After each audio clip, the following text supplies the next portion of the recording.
நிலைவாசல் கதவை சுத்தமாக வைத்திருக்க வேண்டும். சில வீடுகளில் நம்ம பார்க்கிறோம், நிலைவாசல் கதவை சுத்தம் செய்து அதுக்கு மஞ்சள் குங்கும பொட்டு போட்டு விளக்கேற்றி வழிபடுவாங்க. அவங்களுக்கு குலதெய்வம் அந்த வீட்டில் அந்த வாசலில் தான் நிற்கிறார்.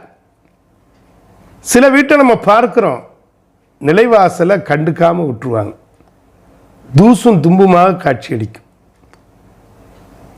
கதவுல கூட விரிசல்கள் இருக்கும் சில வீடுகளில். இவர்களுக்கெல்லாம் குலதெய்வம் வருமானா வரவே வராது. குலதெய்வம் நம்முடைய வீட்டு நிலைவாசலிலே தங்கி இருப்பதாக ஐதீகம்.